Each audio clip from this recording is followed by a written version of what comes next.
Chegamos no terceiro tópico da nossa lição, aprendendo com Abraão.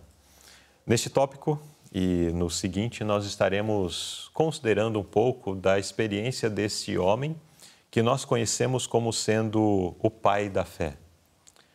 E vamos perceber que a razão de conhecê-lo como pai da fé se dá por um motivo muito claro e objetivo, mas vamos deixar que a lição vai revelar isso.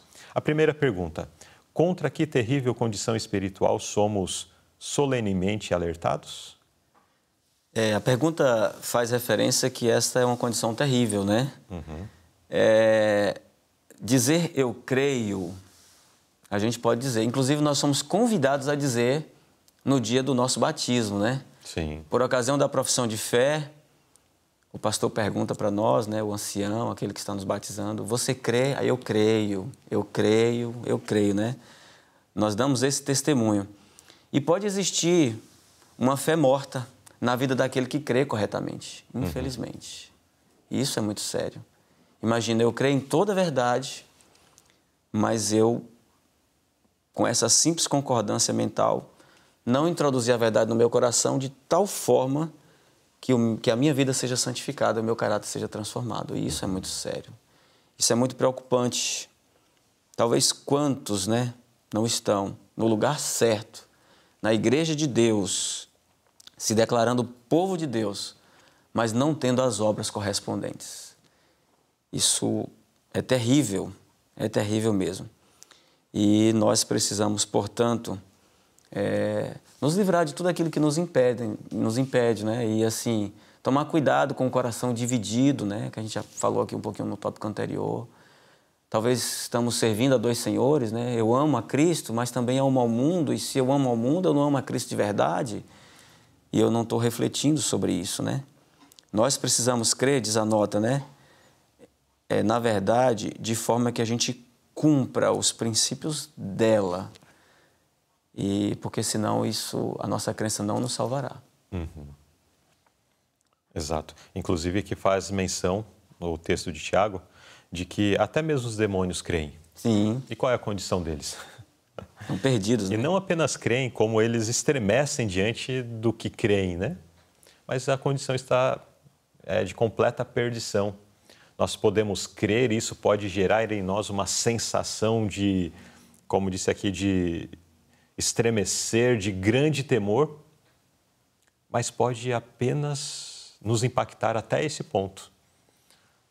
Enquanto não for assimilado na nossa vida e isso se manifestar através de obras práticas, essa fé, ela de fato é uma fé morta. Então, nós precisamos dar um passo além para que a fé realmente possa frutificar no nosso dia a dia, na nossa vida. Como o exemplo de Abraão pode nos motivar? Pergunta B. Esta pergunta aqui talvez seja, assim, uma pergunta das mais profundas do estudo, né? A gente entrar no contexto aqui da salvação, nessa relação entre fé e obras. O apóstolo Paulo fala, inclusive, que nós somos justificados pela fé, e Tiago vem trazendo a questão da importância das obras. Eu me lembro que estava estudando um livro sobre a história da Bíblia, e aí o autor do livro traz essa questão, né? Estaria quem correto, Tiago ou Paulo?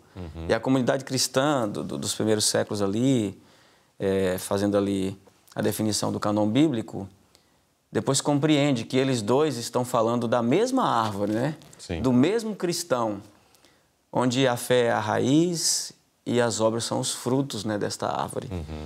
E no caso de Abraão, ele crê na promessa do Messias, sabia que a sua justificação dependia do sacrifício expiatório de Cristo, e porque ele confiou plenamente em Cristo, na sua justiça perfeita, isso lhe foi creditado. E Abraão, por ter esta fé, porque ele conhecia a Deus, porque ele amava a Deus verdadeiramente, ele teve prazer em fazer a vontade de Deus, em obedecer a Deus. E por isso nós dizemos que ele foi justificado pelas obras, né? E, na verdade, a justificação não é uma recompensa de boas obras. nada de bom que eu faço me recomenda a Deus. Nada, absolutamente nada. Mas é porque eu estou sendo salvo, recebendo esse perdão de Deus, é que eu tenho prazer em fazer a vontade de Deus. A justificação não é recompensa de boas obras. Nunca será, né? Deus oferece primeiro o seu perdão e nós vamos, então, corresponder a este amor, né? Tão grande. E é maravilhoso a gente ver como isso se deu na vida de Abraão. Eu fico pensando, né, em Jesus ali repreendendo os fariseus que tanto falavam que eram filhos de Abraão, né? E Jesus disse para eles, se vocês fossem filhos de Abraão, vocês teriam as obras de Abraão. Mas Abraão, vosso pai, exultou por ver o meu dia. Olha como Abraão ansiava ver o perdão que lhe era oferecido pelo seu Salvador, ter o privilégio de vê-lo, né, pela fé. E Deus deu esse privilégio para ele na experiência de oferecer Isaac em sacrifício, né? Porque ele, de fato, confiou em Deus. Então, até a nota inicia dizendo, Abraão creu em Deus. Como sabemos que ele creu de fato? Suas obras confirmaram o caráter da fé que tinha e essa fé lhe foi atribuído como justiça. Então, diante de Deus, que conhece o coração, a fé ali manifestada o justificou, né? Mas para nós, eu não sei, eu não saberia, né, a fé do irmão Lucivaldo, se não fosse pelas obras que ele pratica.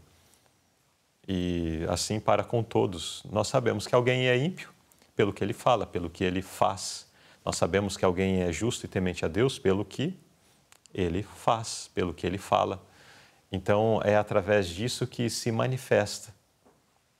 A verdade, se manifesta de uma forma verdadeira o que está dentro do coração, para o bem ou para o mal.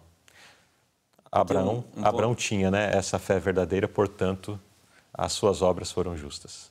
E tem um ponto muito interessante, irmão Luzilei, no terceiro tópico da nota, diz assim, os seres humanos são justificados pela fé, mas julgados e recompensados de acordo com as suas obras.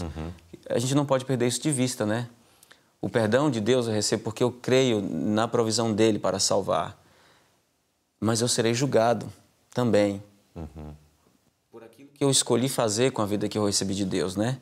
E eu também serei recompensado, né? Na verdade, as boas obras, elas são o galardão da vida eterna, né? Eu vou, de fato, manifestar isso e isso me dará o privilégio de eu permanecer salvo e, por fim, ter a vida eterna, né? Sim.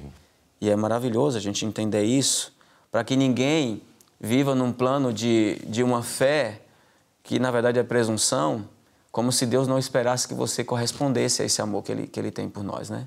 E nós precisamos corresponder com obras de justiça, sim. Exato. É maravilhoso, né? No início, na abertura do tópico, eu fiz menção sobre Abraão, que é conhecido como o pai da fé. Nós sabemos que ele é o pai da fé porque Deus o chamou de uma terra e dizendo, olha, sai do meio da tua parentela, vai para uma terra que te hei de mostrar. E ele foi. Depois disse, pega o seu filho, aquele que já havia nascido na sua velhice, pega o seu filho e oferece ele em sacrifício. Abraão pegou o seu filho e levou para oferecer em sacrifício. Agora, como saberíamos que ele era o pai da fé se, quando Deus o chamou para sair do meio da sua parentela, que era idólatra, eles falassem, não, eu vou ficar aqui. Mas, Senhor, tem tal situação, e tem isso, e tem... Aí a gente faz, né? Exatamente. É muito difícil, isso não é para mim. Onde já se viu e tal, estou bem estabelecido. Eu não conheço Eu lá. posso fazer a obra aqui mesmo, né? Não conheço lá, no meio de povos idólatras, também idólatras, né? Isso. Já que é para ir ficar no meio de gente idólatra, já fico aqui que eu já conheço, etc. Ou então, pega o seu filho e oferece sacrifício. Não, Senhor, mas olha quanto tempo demorou para ele ser gerado, eu amo muito ele, por que que eu... Não, eu acho que isso não tem nada a ver, não. O Senhor sabe o meu coração, sabe que eu sou fiel e está tudo certo. Mas o que manifesta a fidelidade de Abraão foram exatamente as suas atitudes em relação ao que Deus pediu a ele. Em Deus ele confiou de forma incondicional, né? Isso é claro, especialmente no episódio do seu filho, né? E essa é a verdadeira fé, né? A confiança em Deus que não coloca nenhuma condição, né? Exato. Fica para nós a pergunta reflexiva. Eu e você temos manifestado uma fé semelhante a esta fé manifestada por Abraão? Temos confiado em Deus de tal forma que as nossas decisões do dia a dia, as nossas palavras e as nossas ações têm estado de acordo com o assim diz o Senhor? Ou temos agido de acordo com este mundo? Quais têm sido as nossas práticas? Vamos refletir sobre isso.